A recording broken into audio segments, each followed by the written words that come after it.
galan ummanni Oromoo eeboo bilisummaa qabu akka lafa ho'onaa hongeen irra bu'ee babbaqaqee itti roobee hin quufne eeboo sanatu manaa baase jennaan bahee simatee jechuudha. Qawwee hiikkadhaa yoo jedhame hin hiikkannu jechuunis immoo ni jira. Kaleessa warri keenyi warri qabsoo eegalee waan barbaadu argatee osoo hin taane ajajame jennaan ajaja guutuuf qawwee hiikkate. Har'a Oromoon keessumattuu dhaloonni qubee qaroon kunii waan barbaadu yoo argate malee ajaja guutuuf qofa qawwee hin hiikkatu jechuudha. Isa kanaaf wanti jiru erga biyya galamee waraanni bilisummaa Oromoo akka qawwee hiikkatu dhaaba isaarraa ajajni itti darbee jira. Haa hiikkatuuni ajaja. Hin hiikkatu yoo ta'e immoo jaarroleen isaa kaa biyya galteettu akkam haa taatu.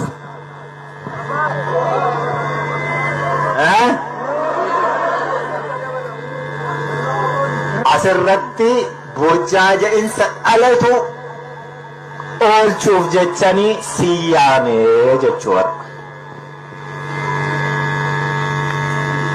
Miiraan wanti hojjetamu hin jiru yookaan emotional taanee wanti hojjennu tokko iyyuu hin jiru.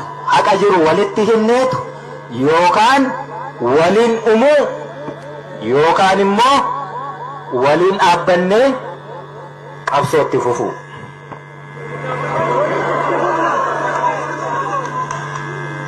Yoo hin hiikkannu jenne na hubadhaa. Nagaa jennaan nagaa karaa nagaa galleennaan qawwee hiikkachuun dirqama. Hin hiikkannu lolatti fufnaa jennaan immoo jaarroleen keenya yookaan nu haaluu qabu jechuudha. Waraanni bilisummaa Oromoo inni hidhatee jiru waraana keenya miti jechuu qabu. Yoo kun dhufe ummanni Oromoo jaarrolee keenya dhaggeeffate nuti shiftaa taaneetu daggala jiraannaa jechuudha. Jechuu mitiire akkas jechuudha. Yookaan jaarroleen sun hiikkadhaa waan jedhan fudhattanii isaan waliin qabsoo karaa nagaa itti fufu. Yookaan haala kamuu keessatti waraanni bilisummaa Oromoo ajaja sana cabsee lolatti fufataanaan na waliin loluu jechuudha.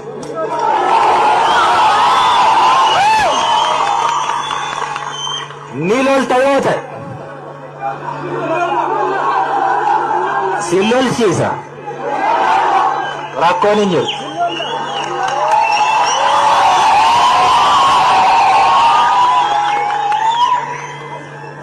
Isin bilisa ba'uun barbaannu yoo jettaniyyuu qawwee kiyyan hiikkadhu leencaaf qeerransa kiyyan bilisa ba'a. Mukti Oromootu bilisoomuu qaba. Wareegama kafalaa ture.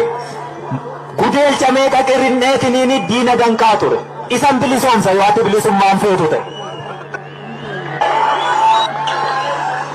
Nu qawween hiikkannu. Namni nutti niine. Dhiigaaf lafeetiin hiikkanne. Eeyyee. Namni nutti dhen jiru, namni nurraa hiikun jiru. Kun ejjennaa waraana bilisummaa Oromoo zoonii hundarra jiruuti. As qofaa miti jechuudha. Nuti waan barbaannu qabna. Waan manaa baaneefii qabna.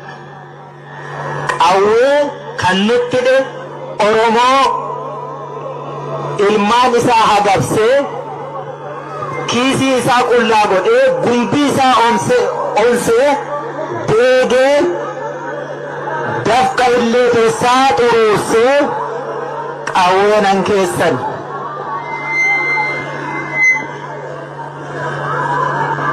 hubattanii Oromoo hin hiikkannee jenne du'a yoo ta'e duuti haaraan hin jiru diina yoo ta'es dachee biraarraan dhufu kanuma kaleessa dhagaanii mataa isaa dhiigsaa turte jechuudha.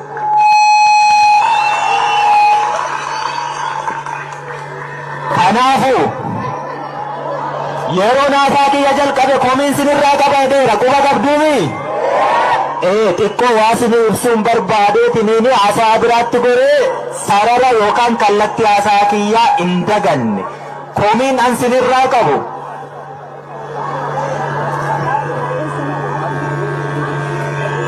Oromoo iyyi siniin jechaa jira yoo ta'e hafuura baafadhaa iyyaati amma immoo callisa akkas wal dhageenya jechuun isa kana wal dhaga'uu ishii wal dirqii osoo hin taane wal dhaga'uu ishee gaafa cinqii komiin sinirraa qabaami na dhageeka komiin kiyya maal ummaata kaa'annee deemna waan ta'eef namni sa'a qabu tokko sa'a isaa dheechisuu yoo danda'a ta'e kalootti haamee dhoqqeesaa jalaa haruu danda'a yoo ta'e bineensarraa eeguu danda'a yoo ta'e dallaa itti ijaaree saan isaa kuni waliin ama'ee waliin rakkatee yoo ari'ee rimaa qabate rimaan sunis yeroo isaa dheegee jabbii yoo dhalatte aannan ilmeensii kennaa yoo jedhanii itti laattaa waa hunda guuttattee taami aannan ilmuun si rakkisaa sintu akkas ta'e akkam taatan beektu ni loltani ni wareegamtani bakka yaaddanitti dhiyaattan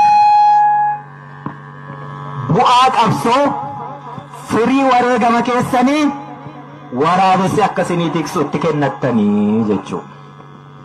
Kana komiin sinirraa qabu.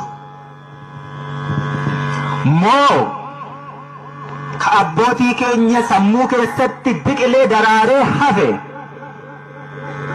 Oromoon barcuma siyaasaa qabatee taa'uu hin danda'u jedhantu onuttis darbe. Eebba tokko beektuu miti. Jaarroleen keenya akkatti eebbisan yaa nagaan nu bulchite nagaan nu bulchi. Mangistii argaa gubbaa bulchi.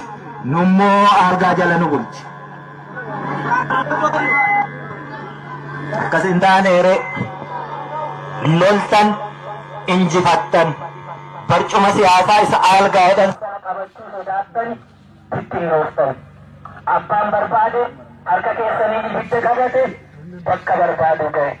Ati ammayyuu asuma dhoqqee dhiisaa jirtaa jechuudha. Kan sobeeree kan?